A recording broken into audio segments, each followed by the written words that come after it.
Assalamualaikum warahmatullahi wabarakatuh. Eh, Izinkan kami mempresentasikan tentang materi daya dukung tanah dari mata kuliah Pondasi 1. Di sini kami beranggotakan 4 orang.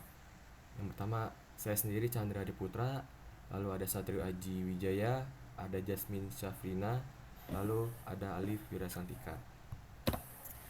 Di sini kami akan memaparkan 8 materi. Untuk materi pertama yaitu definisi daya dukung tanah. Daya dukung tanah adalah kemampuan lapisan untuk menahan beban maksimum dari struktur bangunan yang disalurkan melalui pondasi tanpa mengalami keruntuhan geser atau penurunan berlebihan. Daya dukung batas untuk beban sentris. Pada prinsipnya, perhitungan daya dukung tanah pondasi didasarkan pada perhitungan analisis stabilitas yang kelongsoran tanah pondasi dapat terjadi sebagai berikut. Seperti yang ada pada gambar, yaitu grafik terkait hubungan beban dan penurunan.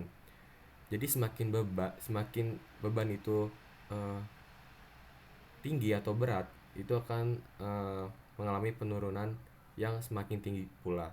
Nah, di sini ada 3 area.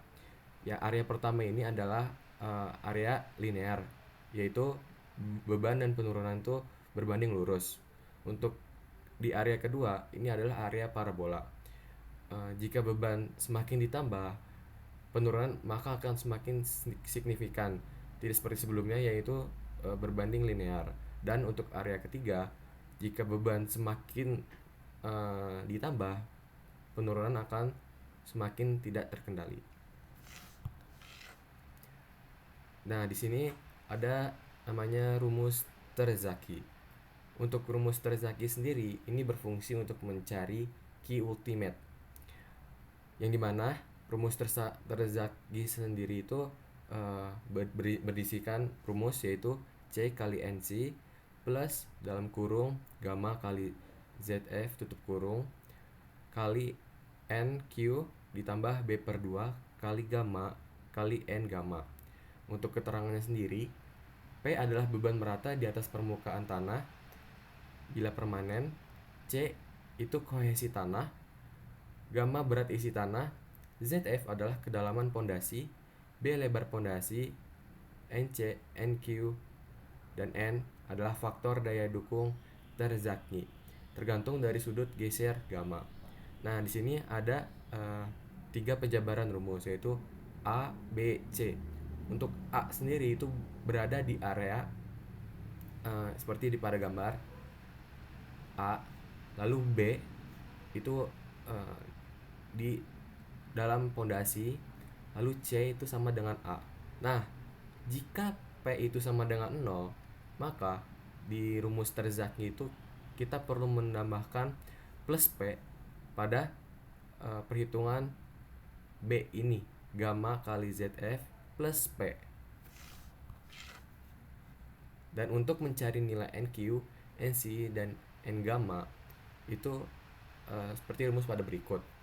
NQ sama dengan E pangkat Pi kali tan alfa kali tan kuadrat 45 plus Pi per 2. Untuk NC sama dengan NQ min 1 per tan alfa. Untuk N gamma sama dengan 1,8 kali NQ min 1 tutup kurung kali tan alfa.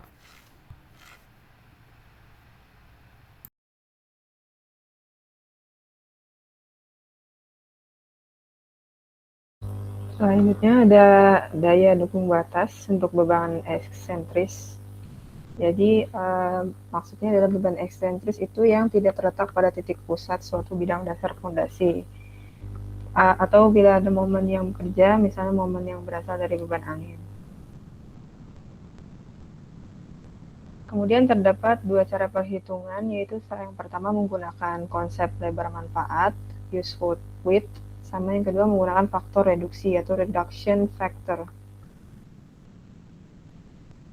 Yang pertama itu kita menggunakan konsep lebar manfaat yang biasanya digunakan untuk menentukan daya dukung hanya bagian telapak yang simetris dengan beban.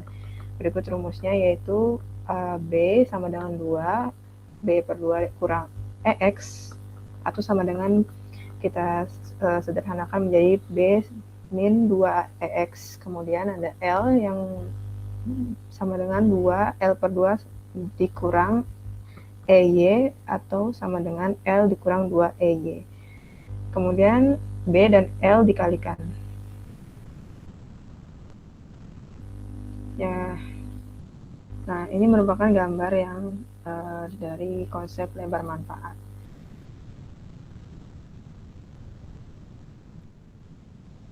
Nah, ini ada lagi dengan hubungan linear ini hanya berlaku pada tanah kohesif.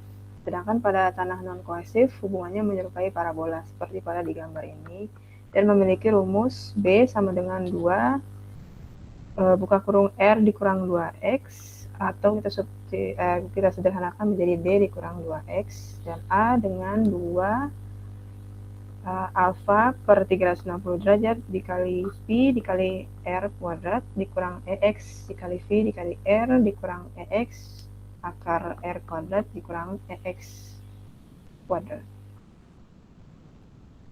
Kemudian yang kedua ini adalah konsep reduksi yang biasa digunakan untuk menghitung daya dukung dengan cara normal dan mengasumsikan bahwa beban bekerja secara sentris atau terpusat. Nilainya kemudian dikoreksi atau dikali dengan faktor reduksi. Berikut merupakan gambarnya.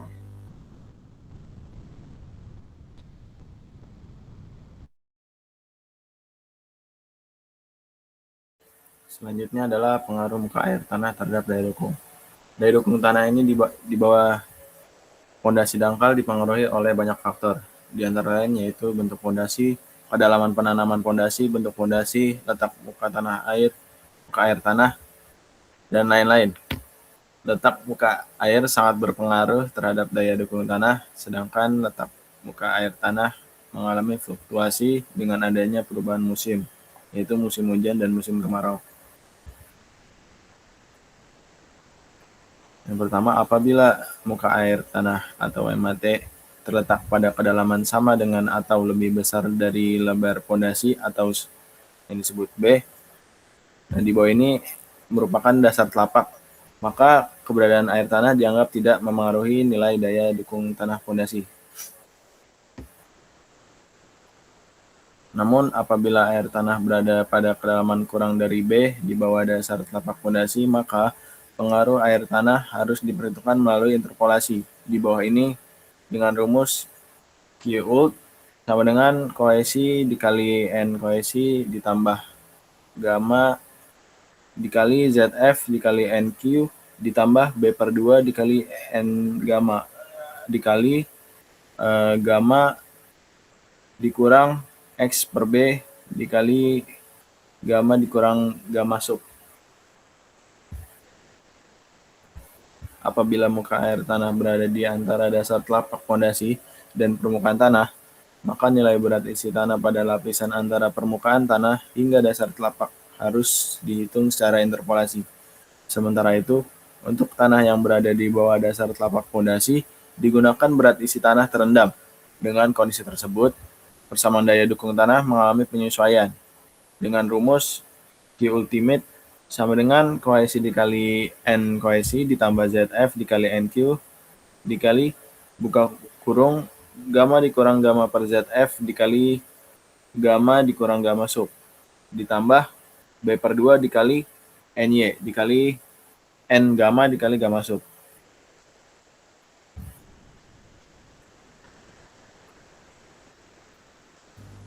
Oke, selanjutnya ada daya dukung yang diizinkan.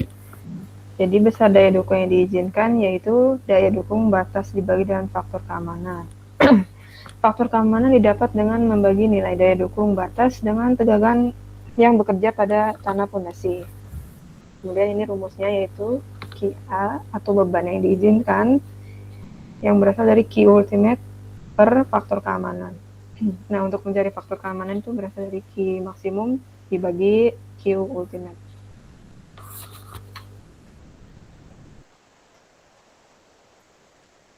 Selanjutnya ada daya dukung berdasarkan SPT. SPT atau Standard Penetration Test digunakan untuk mendapatkan daya dukung tanah secara langsung di lokasi atau in situ, yang bertujuan untuk mendapatkan nilai NSPT atau indikator kepadatan atau konsistensi tanah, dan untuk mengambil sampel tanah terganggu, disturb sampel, untuk uji laboratorium. Daya dukung SPT dilakukan lubang bor menggunakan tabung sampel berdiameter dengan dalam 35 mm. Tabung sampel dimasukkan ke dalam tanah sedalam 305 mm sekitar 12 inci menggunakan palu seberat 63,5 kg. Palu dijatuhkan secara bebas dari ketinggian 760 mili atau 30 inci. Banyaknya pukulan palu yang dibutuhkan untuk penetrasi sedalam 305 mili meter tersebut dinyatakan sebagai nilai N yang digunakan untuk analisis geoteknik. Ketentuan penggunaan itu digunakan secara luas untuk fondasi yang tidak dipengaruhi oleh air tanah, daya dukung yang diizinkan dengan kriteria penurunan maksimum 25 mm, dan nilai N yang digunakan adalah nilai rata-rata dari kedalaman 0,5 B di atas dasar telapak sampai 2 B di bawah dasar telapak.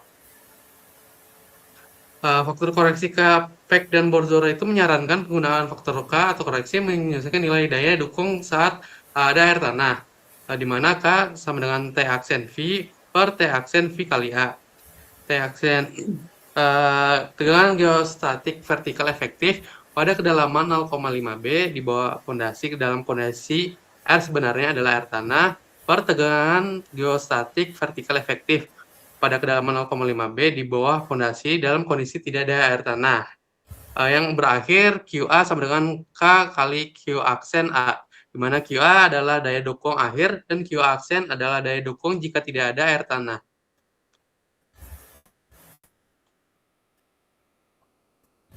Selanjutnya adalah daya dukung berdasarkan tes sondir. Tes sondir atau Ground Penetration Test atau disebut CPT merupakan metode pengujian tanah yang dilakukan secara langsung di lapangan untuk mengetahui karakteristik dan daya dukung tanah. Metode ini banyak digunakan karena sederhana, cepat, dan memberikan hasil yang kontinu terhadap kedalaman tanah. Prinsip dan pelaksanaan tes sondir. Yang pertama adalah dengan melakukan pengujian dengan mendorong kerucut baja ke dalam tanah. Kerucut memiliki diameter dasar 35,7 mm dan sudut ujung 60 derajat. Kecepatan penetrasi dijaga sekitar 10 sampai 20 mm per detik. Pengujian dapat dilakukan hingga kedalaman yang direncanakan. Parameter yang dihasilkan dari CPT ini, yang pertama adalah tahanan ujung atau QC, yang kedua ada tahanan selimut atau QS. Untuk perhitungan daya dukung pondasi dangkal, nilai tahanan ujung merupakan parameter yang paling berpengaruh. Hubungan nilai QC dengan daya dukung tanah. Untuk tanah non-kohesif dengan pondasi lajur digunakan rumus QOLT sama dengan 28 dikurang 0,0052 dikali 300 dikurang QC. Untuk pondasi bujur sangkar menggunakan rumus QOLT sama dengan 48 dikurang 0,009 dikali 300 dikurang QC. Untuk tanah kohesif, untuk pondasi lajur menggunakan rumus QOLT sama dengan 2 ditambah 0,28 QC. Untuk pondasi bujur sangkar digunakan rumus QOLT sama dengan 5 ditambah 0,34 QC. Nilai QC tersebut di atas, untuk nilai QC di atas dirata-ratakan sepanjang kedalaman 0,5 B dan B di bawah dasar telapak. Rumus-rumus tersebut hanya berlaku untuk D per B 1,5.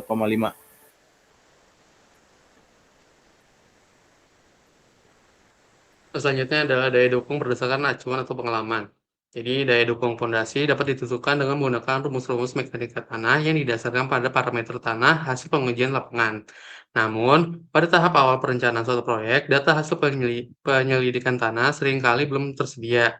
Nilai daya dukung asumsi yang didasarkan pada pengalaman praktis, buku pedoman, atau peraturan bangunan lokasi di wilayah tertentu. Nilai dukung ini biasanya merupakan nilai asumsi atau presumptive bearing capacity yang digunakan sebagai perkiraan awal untuk menentukan dimensi fondasi secara kasar. Jadi di atas ini ada tabel yang disajikan untuk menentukan nilai-nilai daya dukung yang umum digunakan berdasarkan jenis tanah dan sumber peraturan bangunan tertentu. Dalam tabel ini dapat dimanfaatkan untuk estimasi awal ukuran fondasi. Seperti contoh, kayak di baris lempung lunak pada garis kolom 1, nilai daya dukung izin atau QA yang didapatkan adalah 1.500 kN per meter persegi. Maka secara teknis sederhana ini berdasarkan standar Chicago N61, menganggap tanah lempung lunak di wilayah mereka aman dibebani hingga 1.500 kN setiap meter perseginya, tanpa risiko amblas yang membahayakan.